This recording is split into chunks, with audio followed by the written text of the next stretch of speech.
Frères et sœurs bien-aimés, membres de la grande famille de Dieu, c'est un privilège pour nous en ce soir de vous saluer fraternellement en Jésus notre divin Sauveur. L'éducation, dit-on, est la clé du succès.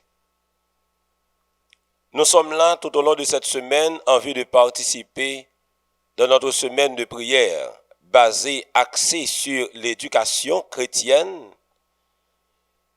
Et à cela, nous disons à chacun de vous, bonne participation et bienvenue à la programmation du jour. Pour démarrer avec le service, vous êtes invités à auditionner notre sœur Betty dans un chant spécial.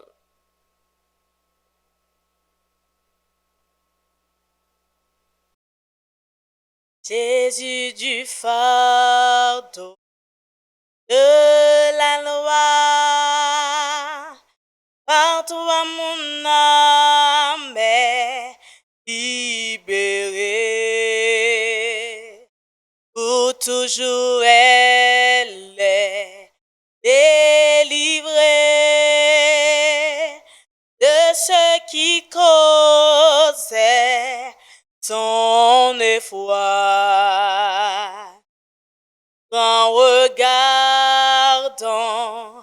au calvaire, libre par ta mort salutaire, libre car j'entends dit savoir, libre par le sang de sa croix.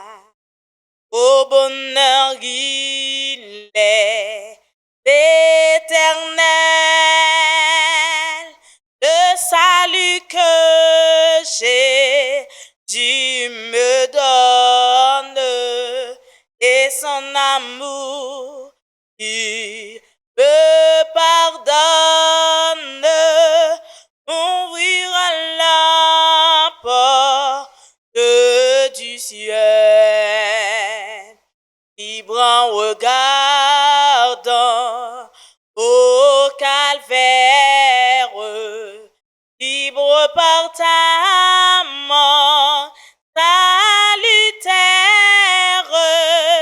libre car j'entends dit ta voix, libre par le sang de ta croix. Que même je suis ton enfant, en sa fidélité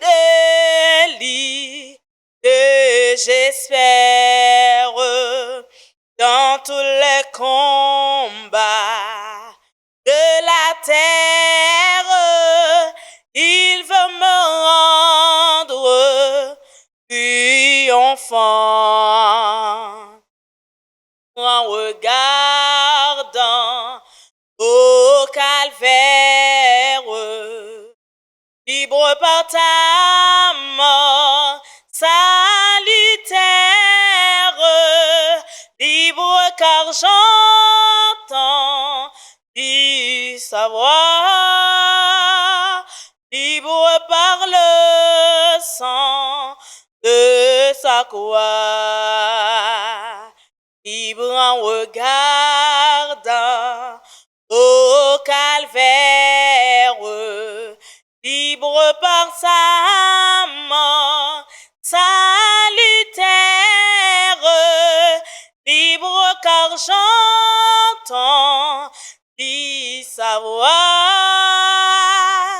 libre par le sang de sa croix. Libre car j'entends dit sa voix,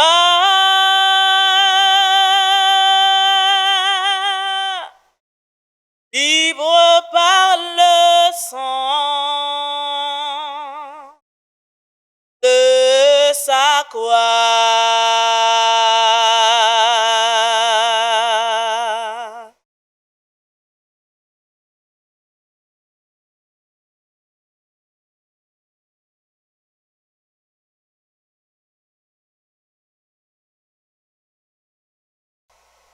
Notre texte méditatif se trouve dans Philippiens 3, le verset 20. Écoutez bien. Mais notre cité à nous est dans les cieux, d'où nous attendons aussi comme sauveur le Seigneur Jésus-Christ. Inclinons-nous pour la prière. Notre Père et notre Dieu, merci pour cette occasion solennelle accordée à chacun de nous, tes enfants. Alors que nous sommes là en ce moment pour t'entendre parler à nos oreilles, nous te supplions de nous accepter et de nous accorder ta grâce. Permets à ce que ce doux moment soit un moment efficace et agréable pour chacun de nous. Permets-nous donc de sortir de ces lieux avec l'onction de ta paix et de ta grâce. Bénis-nous, bénis celui qui va parler en ton nom. Nous te prions ici au nom de Jésus et pour la gloire de ton Saint-Nom. Amen. Bien-aimés frères et sœurs, chaque soir, nous avons l'heureux privilège d'entendre la voix de Dieu à travers un homme de Dieu. Et pour ce soir, nous avons un serviteur, un éducateur d'expérience qui va parler à la place de l'éducateur par excellence. Il s'agit de pasteur Jean-David Bien-Aimé. Veuillez prêter toute votre attention pour entendre la voix de Dieu à travers son humble serviteur. Merci.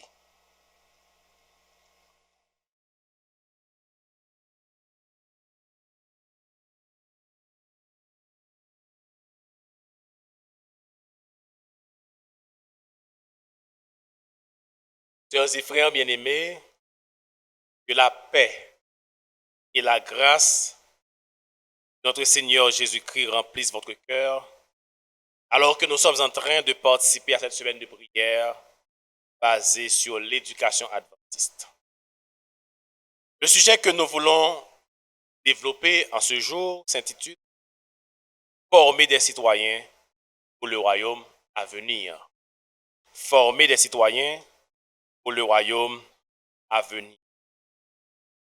Nous commençons notre méditation avec une déclaration de la servante du Seigneur. Nous concevons l'éducation d'une manière terre à terre et trop étroite. Il nous faut élargir notre horizon et viser plus haut. La véritable éducation est plus que la poursuite d'un certain programme d'études. Elle est plus qu'une préparation à la vie présente. Elle s'adresse à l'être tout entier et couvre toute son existence. Elle est le développement harmonieux des énergies physiques, mentales, spirituelles et prépare l'étudiant à la joie du service, ici-bas, ainsi qu'à celle bien supérieure de service plus étendu dans le monde à venir.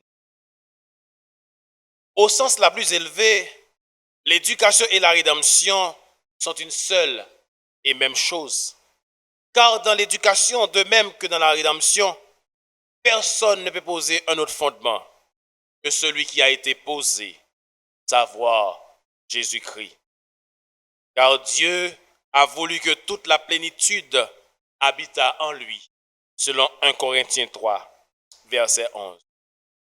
À travers ces deux déclarations, nous avons pu comprendre que la philosophie de l'éducation adventiste est de former des citoyens, non seulement pour ce monde, mais aussi pour le monde à venir. Et dans Philippiens chapitre 3, verset 20, nous lisons parole ça yo. Notre cité à nous est dans les cieux, d'où nous attendons aussi comme sauveur le Seigneur Jésus. Et ça me dit que l'épître aux Philippiens, c'est un livre, une lettre écrite par l'apôtre Paul, alors qu'il a été en prison à Rome. Et lettre ça a été envoyée aux chrétiens de Philippe vers 61 après Jésus-Christ. L'église Philippe là, c'est l'église que Paul lui-même était construit lors de son deuxième voyage à Philippe. Et l'église, ça, c'est dans l'église que Paul te remet en pile. Parce que moun sa yo, majorité dans yo, c'était moun qui t'a cherché bon Dieu. Et Paul t'a développé une relation harmonieuse, affectueuse avec les membres de cette église. Ça fait Paul introduit l'être là comme ça. Il dit, je ne cesse dans toutes mes prières pour vous de prier avec joie. Elle adressa donc aux Philippiens un message de joie. Même si Paul était en prison, mais cependant, les messages que le pote par Philippiens, son message de joie. C'est pour ça qu'il dit, réjouissez-vous dans le Seigneur. Je le répète, réjouissez-vous.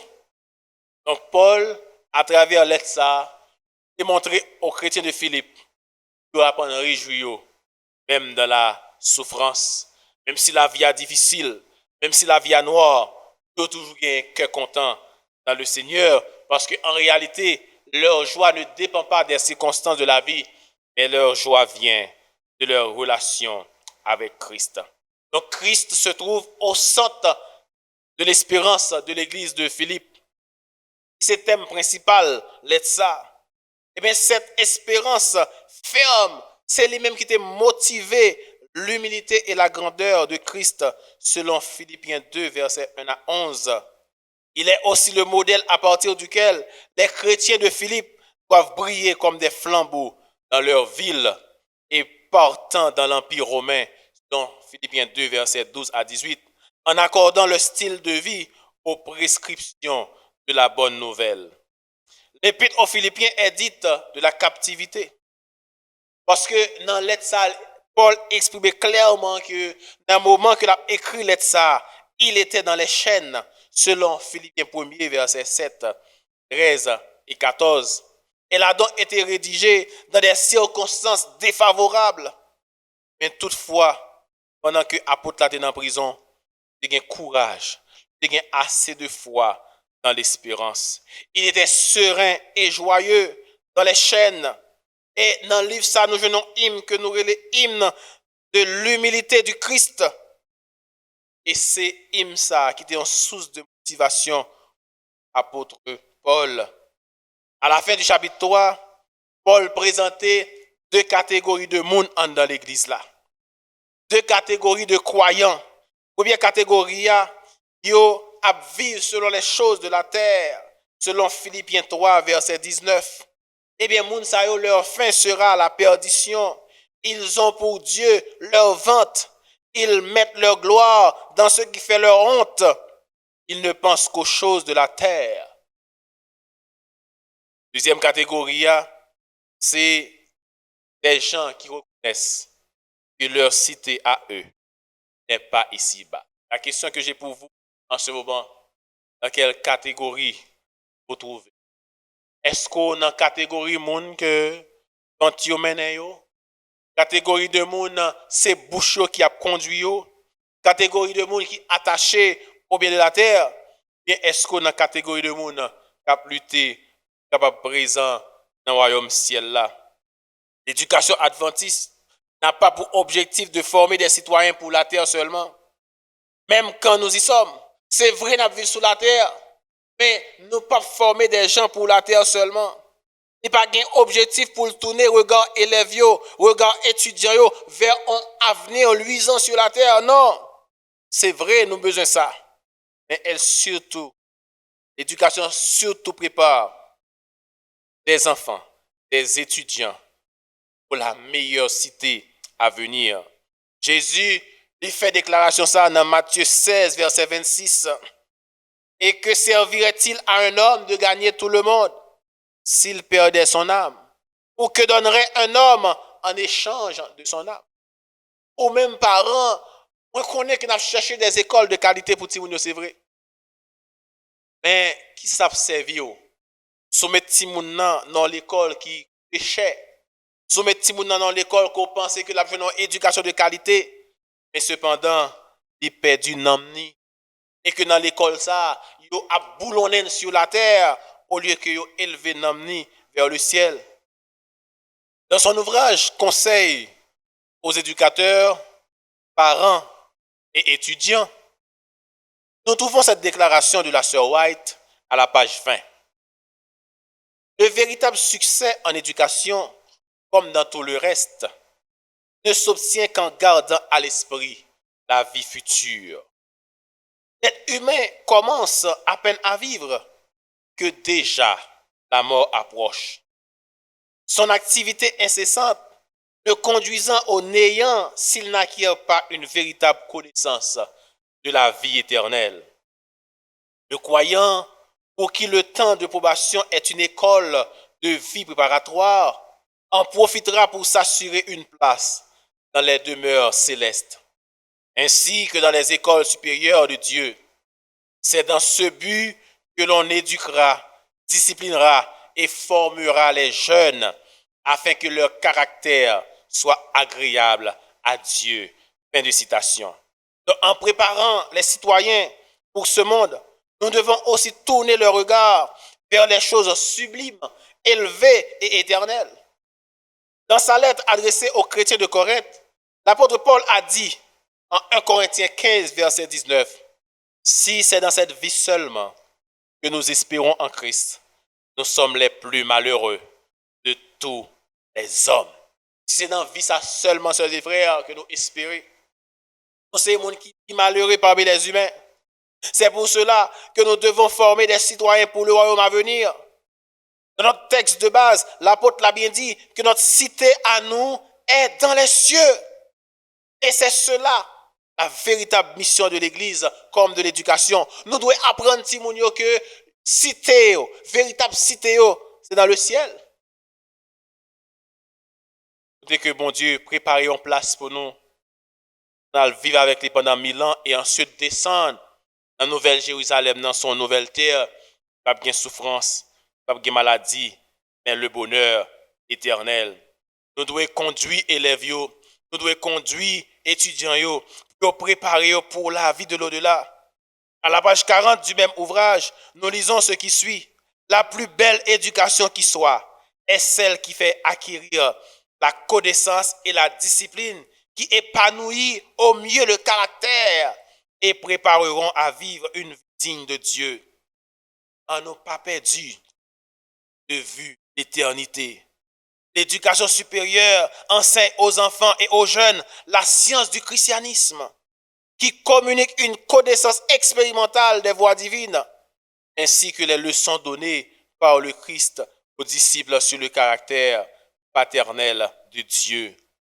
Nous devons demander aujourd'hui à mon Dieu pour lui remplir nous avec Saint-Esprit, pour que l'institution scolaire nous arrive à réussir le travail, pour former Timounio effectivement pour le ciel, pour que nous suspendions à mener, à nourrir une éducation terre à terre, mais une éducation qui vise le salut des enfants. Et là, nous sommes capables de poser question ça, même en tant que professeur, ou même en tant que directeur. Est-ce que Timoun nan wè en haut l'image de Christ? Est-ce que Timoun nan wè en haut yon guide qui conduit vers le ciel? Est-ce que effectivement Timoun nan wè que ou c'est un enseignant ou c'est un directeur qui a travaillé pour son salut éternel? Pas façon à gérer, pas façon à traiter, pas façon que à parler avec elle. Est-ce que Timoun nan li rend ni compte que son guide qui a mené vers le ciel? Oh, ça t'a dit. Ça t'a dit pour nous faire toute carrière nous dans l'éducation. Ça t'a dit pour nous bailler toute énergie nous dans l'éducation. Là ouais que Jésus venu. Non seulement Timoun qui devant nous pas sauver, mais nous-mêmes non plus nous pas sauver. Moi été quoi après message ça. Moi avant, n'a prend conscience pour que nous capables gain garantie chaque leçon que n'a fait passer dans la salle de classe yo, chaque leçon que n'a fait passer dans foyer pour que leçon ça yo vise non seulement à transformer Timoun comme de bons citoyens de la terre, mais aussi surtout nous capables de véritables citoyens pour le ciel. Que le Seigneur vous bénisse abondamment. Nous allons prier. Nous allons demander à Dieu de nous remplir par son esprit afin que nous puissions accomplir cette mission. Je vous invite à fermer les yeux et à vous incliner. Notre Père et notre Dieu, une fois de plus, nous te louons pour le message de ce jour.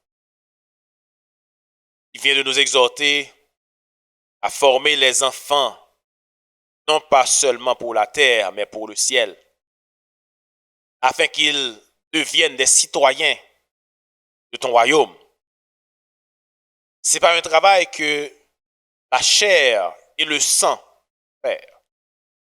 C'est pourquoi nous réclamons la puissance de ton esprit. Donne-nous ton Esprit Saint afin que nous soyons à la hauteur de cette tâche. Donne ton Esprit Saint aux enfants afin qu'ils se soumettent à la formation que nous leur donnons. Et ainsi, ils pourront sauver leur âme. Bénis chacun de nous. Bénis les parents. Bénis chaque personne qui contribue à la réussite de cette semaine de prière. Entends nos cris au Père. Au nom de Jésus que nous te prions. Amen.